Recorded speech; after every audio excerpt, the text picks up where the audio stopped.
ముందుగానే రుతుపవనాలు పలకరిస్తాయన్న వాతావరణ శాఖ సూచనలు రైతుల్లో ఎన్నో ఆశలను పెంచింది.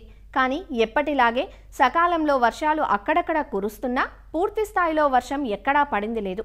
అంతేకాదు, జూన్ 2వ పక్షానికి వచ్చిన పగటి సమయంలో బానుడి ప్రతాపం అధికంగానే ఉంటుంది.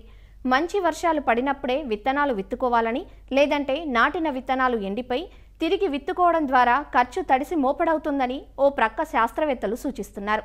ప్రధానంగా మధ్య తెలంగాణ జిల్లాల్లో విత్తుకునే పంటలైన ప్రత్తి, కంది, వరి పంటల సాగులో ప్రస్తుతం ఎలాంటి జాగ్రత్తలు తీసుకోవాలో సూచిస్తున్నారు వరంగల్ ప్రాంతీయ వ్యవసాయ పరిశోధనా స్థానం సహ సంచాలకులు డాక్టర్ ఉమారెడ్డి.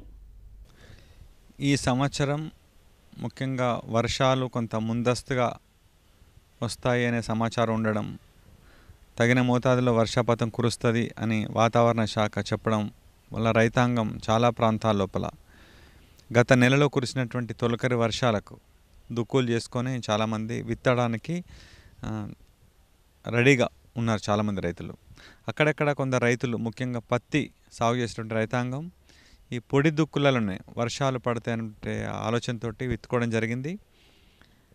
ఎక్కడైతే నీటి సౌకర్యం ఉన్నదో వాళ్ళు మాత్రమే నీటి తడులు ఇవ్వడం, మిగతా వాళ్ళు నీటి సౌకర్యం లేని కాడ కొంత వేసినటువంటి గింజలు చెడిపోవడం వల్ల మళ్ళీ తిరిగి విత్తుకోవడానికి ఏర్పాట్లు చేసుకోవడం, అది కొన్ని ప్రాంతాల లోపల గమనించడం జరిగింది. నీళ్లున్న కాడ ఇబ్బంది ఏం లేదు, కానీ నీళ్లు లేని కాడ మాత్రం కొంచెం ఇబ్బంది పడుతున్నారు. కాబట్టి ఈ తప్పును మళ్ళీ పునరావృతం కాకుండా ఉండేందుకు కనీసం రానున్న రోజులైనా సరే ఇట్లాంటి పనులు చేయకుండా ఉంటే మంచిది. అయితే చాలామంది ఫలానా హైబ్రిడే కావాలి అని కోరుకునే దానికంటే హైబ్రిడ్ ఏదైనా సరే యాజమాన్యం చాలా ఇంపార్టెంట్ అని రైతులు తెలుసుకొని ముఖ్యంగా విత్తనాలు పెట్టేటప్పటి నుంచి అంటే నేల రకాన్ని బట్టి ఒకవేళ అధిక సాంద్రత పద్ధతిలో పెట్టాలనుకున్నప్పుడు ఎకరానికి ఒక 4 ప్యాకెట్లకు పైన అంటే సాలుకు 90 సెంటీమీటర్లు, మొక్కకి 15 సెంటీమీటర్లు అంటే మనుషులతో కానీ సీడ్లతో కానీ విత్తనాలు వేసుకున్నట్లయితే మంచిది. ఎక్కువ మొత్తం లోపల మొక్కలు ఉండడం చేత ఒకవేళ వర్షాలు భారీగా కురిసినట్లయితే కొంచెం చేను జిబ్బు అవుతుంది. కాబట్టి దాన్ని నియంత్రించేందుకు మొక్కలు పూత దశ లోపల అంటే దాదాపు ఒక 45 నుంచి 50 రోజుల ఉన్న సమయం లోపల ఈ మెపిక్వాట్ క్లోరైడ్ అనేటువంటిది 1 లీటర్కి 0.8 నుంచి 1 ml వరకు పిచికారీ చేసుకుంటే పెరుగుదలను నియంత్రించవచ్చు. మళ్ళీ ఒకసారి కూడా అంటే కాత దశలో కాయలన్నీ కూడా కొంచెం పెద్ద సైజు అవుతున్న సమయం లోపల మళ్ళీ ఒకసారి కూడా దీన్ని పిచికారీ చేసుకునేటువంటి అవకాశం ఉంది. 2 సార్ల కంటే ఎక్కువ చేసుకుంటే మంచిది కాదు. మోతాదును మనం మించొద్దు, నెంబర్ ఆఫ్ టైమ్స్ కూడా మించకుండా ఉంటే మనం చేనును మనం అనుకున్నటువంటి పద్ధతిలో పెంచడానికి అవకాశం ఉంది. అదేవిధంగా బరువైన నెలలో మాత్రం రైతు సోదరులు మామూలుగా 3x2, 3x3 ఇట్లా స్పేసింగ్లో పెడతా ఉంటారు. రైతు సోదరులు పత్తిలో తప్పనిసరిగా ప్రతి 6 సార్లకు ఒకసారి కంది వేసుకున్నట్లయితే నేల ఆరోగ్యం మంచిగా ఉంటుంది, పత్తి కూడా ఎలాంటి ఇబ్బంది లేకుండా ఉంటుంది. ప్రస్తుతం మార్కెట్లో దొరుకుతున్నటువంటి కంది రకాలన్నీ కూడా కొంత పొట్టిగా ఉండి కొంచెం ఎర్లీగా అంటే దాదాపు డిసెంబర్ కల్లా క్రాప్ అయిపోయేటువంటి రకాలే ఉన్నాయి. కాబట్టి పత్తి ఎప్పుడైతే మనం తీసేస్తామో అప్పుడే కందులు కూడా తీసేయచ్చు. అదేవిధంగా పత్తిని మనం ఈ గులాబీ రంగు పురుగున్న నేపథ్యం లోపల ఈ డిసెంబర్ లోపలనే ఎకరానికి ఒక 10 నుంచి 12, 13, 14 క్వింటాలు దిగుబడి వచ్చేటట్టుగా యాజమాన్య పద్ధతులు పాటించడం, మొక్కల సంఖ్యను మెయింటైన్ చేయడం, నేలకేసేటువంటి ఎరువులే కాకుండా నీళ్ళలో కరిగేటువంటి ఎరువులను కూడా పైన పిచికారి చేయడం మొదలగు యాజమాన్య పద్ధతులు పాటించినట్లయితే డిసెంబర్లో హార్వెస్ట్ చేసినప్పటికీ కూడా మనకు దాదాపు 12 నుంచి 14 క్వింటాలు దిగుబడి వచ్చే అవకాశం ఉంది. ఆ తర్వాత అంటే క్రాప్ తీసేసిన తర్వాత రెండో పంటగా నీటి వసతిని బట్టి అటు మొక్కజొన్న కానీ, నువ్వులు కానీ, పెసర కానీ, జొన్నలు కానీ, సాఫ్లవర్ ఇట్లాంటివి కానీ, లేదా పొద్దుతిరుగుడు కానీ, ఇవన్నీ మంచి శనగలు కూడా ఏదో ఒక పంటను వేసుకున్నట్లయితే ఇటు పంట మార్పిడి జరగడమే కాకుండా కొంత ఆదాయం కూడా పెరిగేందుకు అవకాశం ఉంది. ఇంకా ముఖ్యంగా ఇతర పంటలకు వచ్చినట్లయితే అందరూ పత్తే కాకుండా పత్తికి ప్రత్యామ్నాయంగా కూడా చాలా పంటలు ఉన్నాయి. సో దాంట్లోపల తెలంగాణ లోపల అందరికీ పరిచయమైనటువంటి పంట కందులు. కందుల లోపల మనకు మంచి మంచి రకాలు ఉన్నాయి. అంటే మనకు మామూలుగా దీర్ఘకాలికపు మధ్యస్థ రకాలు అంటే దాదాపు ఒక 155 నుంచి 165 రోజుల లోపల పూతకొచ్చేటువంటి రకాలు కూడా మనకు వరంగల్ ప్రాంతీయ వ్యవసాయ పరిశోధన స్థానం నుంచి ఉన్నాయి. వాటి విత్తన కొరత కూడా ఏమీ లేదు, విత్తన లభ్యత కూడా బాగుంది. కాబట్టి ఆ కందులను కూడా మీరు పత్తికి ప్రత్యామ్నాయంగా వేసుకున్నట్లయితే మీకు నికర ఆదాయం చాలా ఎక్కువగా ఉండడంతో పాటు పని కూడా చాలా తక్కువ ఉంటుంది మనకు. ఎందుకంటే కందులు వేసుకున్నట్లయితే మీకు నవంబర్ వరకు ఏం పని ఉండదు. ఒకసారి మనం కలుపు మందు పిచికారీ చేసుకొని అంతర్కృషి కొరకు గుంటకలు దంతలు కట్టుకున్నట్లయితే నవంబర్లో పూతకు వస్తుంది. అప్పుడు మాత్రమే కొంత సస్యరక్షణ చేపట్టినట్లయితే మీకు ఇబ్బంది లేకుండా క్రాప్ రావచ్చు. అంటే నిప్పింగ్ ఈ విత్తనాలు వేసిన తర్వాత 40 రోజులకి ఈ తలను కనుక చుంచేసినట్లయితే కొమ్మలు బాగా గుబురుగా వచ్చి మంచి ఎక్కువగా వస్తాయి. ఎకరానికి ఒక 6 నుంచి 10 క్వింటాలకు చేసేటువంటి యాజమాన్యం ఉన్నటువంటి వాతావరణ పరిస్థితులకు అనుకూలంగా వచ్చినట్లయితే మార్కెట్లో మంచి రేటు అంటే దాదాపు 8 నుంచి 10 వేలు క్వింటాకు ఉన్నా కూడా ఒక 20-25 వేలు ఖర్చులు పోయినా కూడా పత్తి కంటే కూడా ఎక్కువ మిగులుతుంది మనకు. దాన్ని కూడా మీరు డిసెంబర్లో తీసేసి రెండో పంట వేరేది కూడా వేసుకోవచ్చు మీరు. సో కాబట్టి అది కూడా ఆలోచించాలి. అదేవిధంగా ఇతర పంటలు కూడా ముఖ్యంగా మొక్కజొన్న కానివ్వండి, లేదా జొన్నలు కానివ్వండి, కొర్రలు కానివ్వండి, పొద్దుతిరుగుడు కానివ్వండి, ఈవెన్ సోయా చిక్కుడు ఇవన్నీ కూడా వేసుకోవడానికి అవకాశం ఉంది. కాబట్టి రైతాంగం అంతా కూడా పత్తిని కాకుండా ఇతర పంటలు కూడా వేసుకున్నట్లయితే పంట మార్పిడి జరగడం, నేల సారం కూడా కొంత మంచిగా ఉండడానికి అవకాశం ఉంది. అదేవిధంగా వరి సాగు చేసుకునే రైతాంగం కూడా చాలామంది రైతు సోదరులు నార్లు పోసుకుంటూ ఉన్నారు. ముఖ్యంగా దీర్ఘకాలిక రకాలు అంటే బీపీటీ 5204 కానీ, లేకపోతే సిద్ధి వరంగల్ 44 లాంటి రకాలు కానివ్వండి, ఇట్లాంటి పోసుకోవడానికి తొందరలో పోసుకోవాలి వాళ్ళు. ఇప్పుడు ఈ వారం 10 రోజుల లోపల పోసుకుంటేనే మనకు దీర్ఘకాలిక రకాలు ఇబ్బంది లేకుండా ఉంటుంది, లేకపోతే కష్టమవుతుంది మనకు.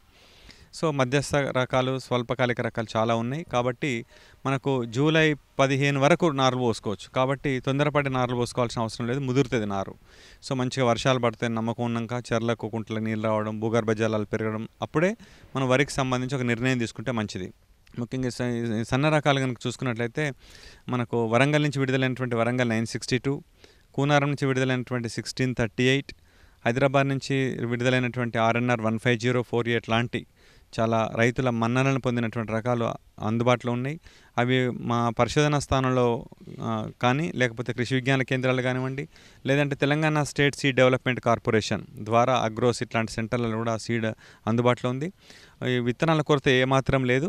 కాబట్టి రైతు సోదరులు ఏదో ఒక కౌంటర్లో తీసుకొని మంచి చీటీ తీసుకొని వాటిని విత్తనాలు వేసుకుంటే మంచిది. దొడ్డు రకాలు చూసుకుంటే ఏంటంటే JGL 24423, లేదంటే KNM 118, వరంగల్ నుంచి 915 అనేటువంటి రకాలు ఏదో ఒకటి తీసుకున్నట్లయితే అది కూడా మంచి దిగుబడి రావడానికి అవకాశం ఉంది. పత్తిలో చెప్పినట్టుగా వరిలో కూడా రకాల కంటే కూడా యాజమాన్యం చాలా ఇంపార్టెంట్. కరెక్ట్గా నారు ఎప్పుడు పోస్తున్నాం, నారుని ఎలా పెంచాం, ఎన్ని రోజుల వయసున్నటువంటి నారుమడి నుంచి మనం తీసుకుపోయి నాట్లు పెడతా ఉన్నాం, ఒక చదరపు మీటర్లో ఉండే మొక్కల సంఖ్య ఎంత, దాంట్లో కలుపును ఎలా నివారించాం, ఎరువులను బస్తాల సంఖ్య కాకుండా ఒకసారి వేసినప్పుడు రెండోసారి వేసినప్పుడు మధ్య నిడివి ఎంత ఉంది, ఎరువులు వేస్తున్నప్పుడు నేల లోపల నీళ్ళ పదును ఎంత ఉన్నది, సస్యరక్షణ చర్యలు ఎప్పుడు చేపట్టాం మనం, ఇట్లాంటి విషయాలపైన దిగుబడులు ఎక్కువ ఆధారపడతాయి. కాబట్టి రకాల కంటే కూడా యాజమాన్య పద్ధతులనే రైతులు దృష్టి సారించాలి. కాబట్టి నార్మల్ పోసుకునే కంటే ముందు లేదు ఇప్పుడే వెంటనే రైతు సోదరులు ఏమాత్రం అవకాశం ఉన్నా కూడా ఈ పచ్చిరొట్టె ఎరువులను వేసుకోవాలి. ఒకవేళ పచ్చిరొట్టె గింజలు దొరకడం అనే ఇబ్బంది అయినట్లయితే వెంటనే మీరు ఈ పెసరను కూడా ఎకరానికి ఒక 6-10 కిలోల వరకు, దాదాపు 6 కిలోలు సరిపోతుంది, కానీ బాగా చిక్కగా ఉండాలంటే 10 కిలోల వరకు కూడా వేసుకుంటే మంచిది. 40-45 రోజుల తర్వాత అక్కడొకటి పూతకొస్తున్న సమయం లోపల రోటావేటర్తో బాగా సాలిర్వాలు దున్ని ఎకరానికి ఒక 3 బస్తాల సింగిల్ సూపర్ ఫాస్ఫేట్ వేసి వారం 10 రోజుల తర్వాత మళ్ళీ తిరిగి దున్ని నాటు పెట్టుకున్నట్లయితే మీకు ఎరువుల వినియోగ సామర్థ్యం బాగా పెరిగి మంచి దిగుబడి రావడానికి అవకాశం ఉంది. తర్వాత మళ్ళీ పైపాటుగా DAPకి సంబంధించిన ఎరువులు వేయాల్సినటువంటి అవసరం లేదు. సో కాబట్టి ఈ పనిని తప్పనిసరి రైతులు వెంటనే చేయాలి. నారుమడి పోసుకున్న వాళ్ళందరూ కూడా నారులను కూడా బాగా మంచిగా పెంచాలి. అంటే రేజ్డ్ బెడ్ అట్లాంటి నర్సరీస్ చేసి ఒక ఎకరానికి సరిపడే నారుమడి అంటే 200 స్క్వేర్ మీటర్స్లలో 2 గుంటలలో పోసి అంటే 2 కిలోల యూరియాను నారు పోసేటప్పుడు 2 కిలోలను 15 రోజుల తర్వాత వేసుకోవాలి. ఈ మొదటి సాప యూరియాను వేసేటప్పుడే 1 కిలో భాస్వరానికి సంబంధించిన ఎరువులు, 1 కిలో పొటాష్ సంబంధించిన ఎరువులను కూడా వేసుకుంటే మంచిది. ఇంకా తర్వాత అందులోపల ఊద కానీ ఒడిపిలు కానీ ఇట్లాంటి కలిపేదైనా ఉన్నట్లయితే ఈ సహాలోఫాప్ బ్యూటైల్ అనేటువంటి దాని క్లించర్ అని ఎక్కువగా దొరుకుతూ ఉంటుంది. 1 లీటర్కి 1.5 మిల్లీలీటర్లు, లేదా ఇదేమో మామూలుగా ఊదగా నొడిపిలు ఉంటాయి. అన్ని రకాల కలుపున్నప్పుడు ఏంటంటే ముఖ్యంగా బిస్పైర్ బ్యాక్ సోడియం అనేటువంటిది కూడా బాగా పనిచేస్తుంది. 0.5 ml 1 లీటర్కి కలిపి పిచికారీ చేసుకున్నట్లయితే మీరు సమర్థవంతంగా కంట్రోల్ చేసుకోవచ్చు. ఇంకా నారు పీకుతాం ఇంకొక 1 వీక్ అనగా ఎకరానికి సరిపడే నారుమడికి 800 గ్రాముల కార్బోఫ్యూరాన్ గుళికలు వేసుకున్నట్లయితే మొగి పురుగును కూడా మనం ప్రధాన పొలం లోపల దాదాపు 15 రోజులు ఆ టైంలో రాకుండా ఉండేందుకు కూడా అవకాశం ఉంది.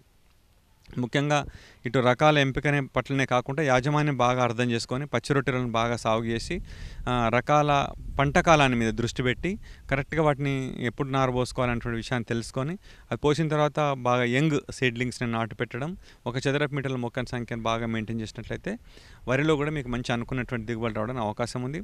ఇలా నేను చెప్పినట్టు చేసినట్లయితే మీకు వరి కోతలు, వానాకాలం వరి కోతలు అంతా కూడా నవంబర్ 15 లోపల అయిపోయి తర్వాత మళ్ళీ యాసంగికి వచ్చేసరికి మీరు వెంటనే నారు పోసుకునే అవకాశం ఉంటుంది. కాబట్టి తిరిగి మనం మార్చి 31 లేదా ఏప్రిల్ ఫస్ట్ వీక్ లోపల వరి కోతలు అయ్యేటట్టుగా యాసంగిని కూడా మనం ప్లాన్ చేసుకోవచ్చు. కాబట్టి ఈ విషయాన్ని కూడా రైతు సోదరులు గుర్తుపెట్టుకోవాలి.